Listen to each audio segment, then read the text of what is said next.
जय श्री राधे कृष्ण। प्रिय मित्रों, वीडियो को शुरू करने से पहले आइए प्रार्थना करें।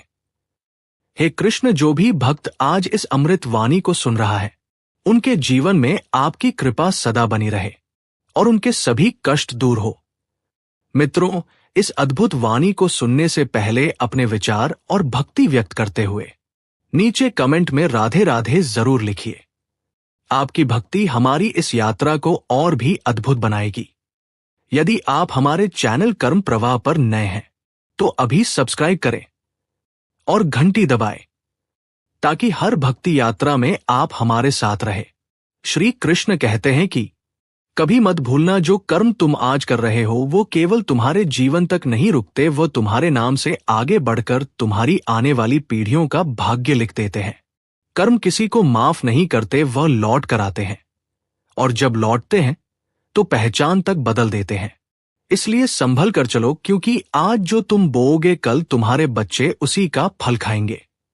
लोग कहते हैं समय बदलता है, पर सच ये है समय नहीं कर्म बदलता है। समय तो वही रहता है, बदलती है बस तुम्हारे कर्मों की दिशा। और जैसे ही कर्म बदलते हैं, भाग्य की किताब भी अपने आप पलट जाती है।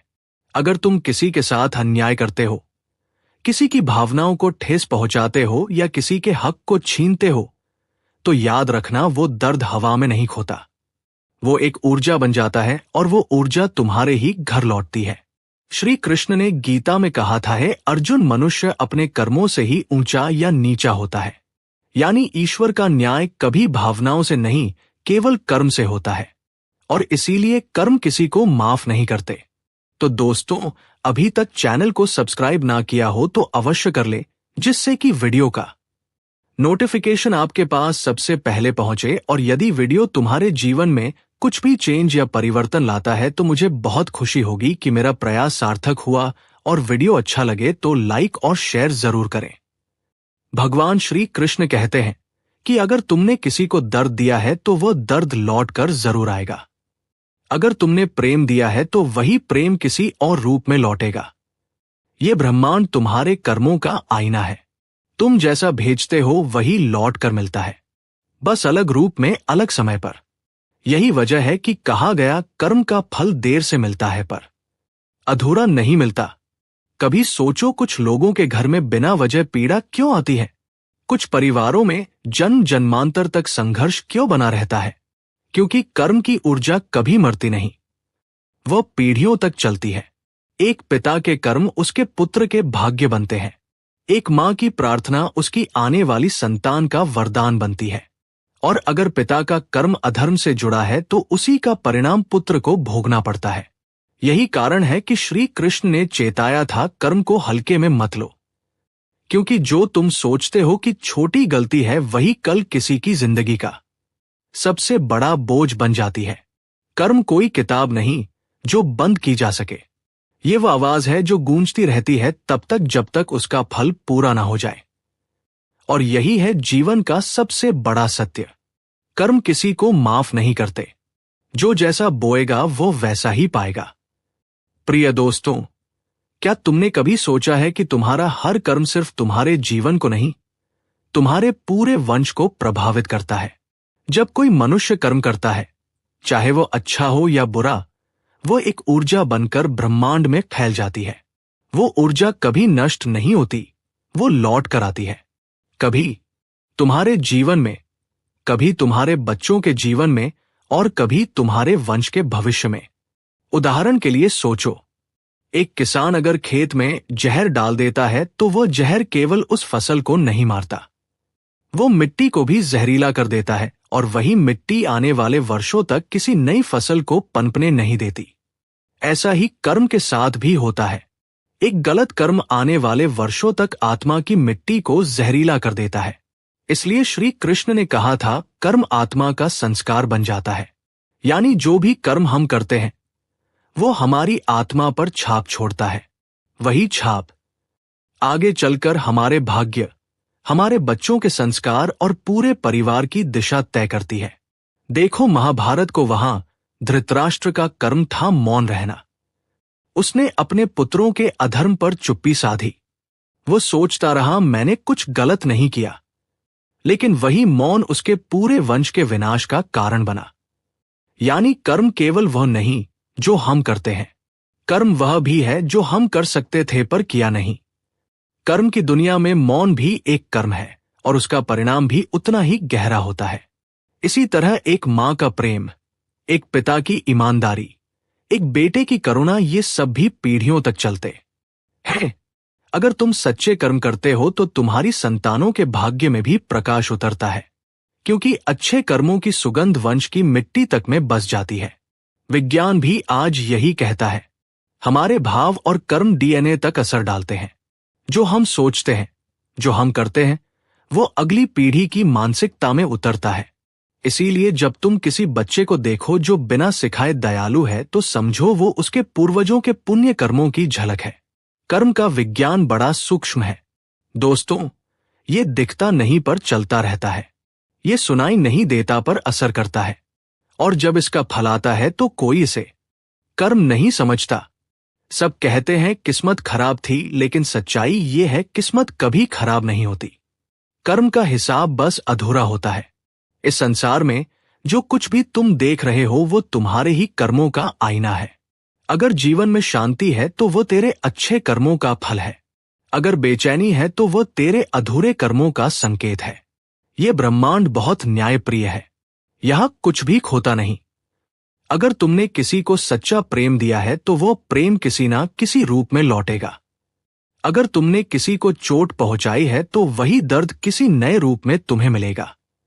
कर्म समय नहीं देखता, वह बस अवसर देखता है, और जैसे ही समय परिपक्व होता है कर्म फल देने चला आता है। कभी कभी हम कहते हैं मैंने किसी का बुरा नहीं किया, फिर मेरे साथ बुरा क्यों हुआ? पर शायद वह इस जन्म का हिसाब नहीं है, वो किसी अधूरे जन्म का लेखा है। गीता कहती है आत्मा कर्म के बीज लेकर ही जन्म लेती है। यानी तुम्हारे पिछले जन्मों के कर्म तेरे वर्तमान जीवन की स्थितियां बनाते हैं। इसलिए कोई गरीब घर में जन्म लेता है, कोई राजा बनकर आता है। ये कोई संयोग नहीं, ये कर्म की गणना है। इसलिए जब जीवन में संकट आए तो घबराना नहीं, क्योंकि वह तुम्हारे बुरे कर्मों का अंत करने आया है। और जब जीवन में सुख आए तो अहंकार मत करना, क्योंकि वह तेरे अच्छे कर्मों का आशीर्वाद है। कर्म तुम्हारा साथी भी है और शिक्षक भी। वो तुम्हें गिराकर उठना सिखाता है और दुख देकर समझदारी का पाठ पढ़ाता है। इसलिए अगर आज कोई दर्द है तो उसे सजा मत समझो, उसे ईश्वर की सफाई समझो जो तेरे भीतर से अधर्म को मिटा रही है। याद रखना, कर्म कभी खत्म नहीं होता, वो बस दिशा बदलता है। और जो मनुष्य अपने कर्मों की दिशा बदल देता है, वो बहुत लोग कर्म से डरते हैं, पर सच ये है कि कर्म से डरना नहीं, उसे साधना चाहिए, क्योंकि कर्म ही एकमात्र शक्ति है जो मनुष्य को भगवान बना सकती है। अगर तुम सच्चे कर्म करते हो तो देर सवेर जीवन खुद झुककर तुम्हें सम्मान देता है। कर्म का नियम बहुत सरल है, जो जैसा देगा वैसा पाएगा। इसीलिए कर्म से डरना नहीं, बल्कि उसे साधो, उसे प्रेम से, भक्ति से, समर्पण से सजाओ। दोस्तों, अब हम पहुंच चुके हैं उस मोड़ पर जहां सब कुछ स्पष्ट हो जाता है। जीवन केवल आज का नहीं और कर्म केवल वर्तमान का नहीं। हर कर्म चाहे बड़ा हो या छोटा, चाहे कोई देखे या ना देखे, पीढ़ियों तक गूंजता है, और यही गूंज तय करती है तुम्हारे वंश का सुख, दुख और सम्मान। सोचो, एक पिता ने अपने जीवन में सत्य और ईमानदारी को अपनाया, उसका बेटा उसी गुण के साथ बड़ा हुआ और उसके पोते ने भी वही रास्ता अपनाया। यही है कर्म का आशीर्वाद। एक अच्छे कर्म की लहरें पीढ़ियों तक चलती हैं, लेकिन अगर पिता ने छल किया, ईमानदारी को ठुकराया, तो वही गलत कर्म परिवार के जीवन में कठिनाई बनकर लौटता है। यही है कर्म की सच्चाई। कर्म किसी को माफ नहीं करते। इसलिए अब सवाल यह नहीं है कि जीवन में क्या होगा, सवाल यह है तुम क्या कर रहे हो।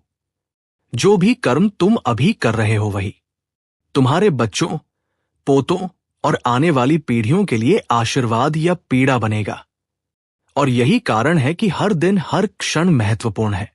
छोटी सी मदद, एक दयालु शब्द, एक नेक निर्णय, ये सब आने वाली पीढ़ियों के जीवन में उजाला पैदा कर सकते हैं। लेकिन याद रखो, यदि हम अपने कर्मों की अनदेखी करेंगे, यदि हम अहंकार, लोभ, क्रोध और ईर्ष्या में फंसेंगे, तो वही ऊर्जा हमारे घर, हमारे वंश और हमारी आत्मा को बंधन में डाल देगी। इसलिए ये तय करो, अब से हर कर्म ऐसा होगा जो तुम्हारे लिए और आने वाली पीढ़ियों के लिए शांति, प्रेम और समृद्धि लाए। दोस्तों, जीवन केवल एक यात्रा नहीं है, ये कर्म का संगम है, और याद रखो, जो बोओगे वही काटोगे। अगर आज प्रेम, सत्य और सेवा का बीज बोओगे तो आने वाली पीढ़ियां उसी का फल पाएंगी। अगर आज क्रोध, छल और अहंकार बोगे तो पीढ़ियां उसी बोझ में घिरेंगी। इसलिए उठो, जागो और निर्णय लो। अब से हर कर्म ऐसा होगा कि भगवान मुस्कुराए, आत्मा प्रसन्न हो और आने वाली पीढ़ियां तुम्हारे नाम की कहानियां आशीर्वाद और प्रेरणा के रूप में सुनाएं। याद रखना, कर्म किसी को माफ नहीं करते, लेकिन अच्छे कर्म हमेशा रक्षा करते हैं, और वही रक्षा तुम्हारे वंश को अमर बना देती है। आज जो कर्म तुम कर रहे हो वही कल तुम्हारे बच्चों और पोतों का भविष्य तय करेगा। इसलिए प्रेम, सेवा, सत्य और भक्ति का बीज बोओ, क्योंकि यही कर्म का सबसे बड़ा रहस्य है। जो कर्म आज करेंगे वही पीढ़ियों का भाग्य बन जाएगा। तो दोस्तों, मैं दिल से आशा करता हूं कि ये वीडियो आपको अच्छा लगा होगा। यदि पसंद आया हो तो अपने दोस्तों और परिवार में शेयर और सब्सक्राइब करना ना भूलें। जय श्री राधे कृष्णा।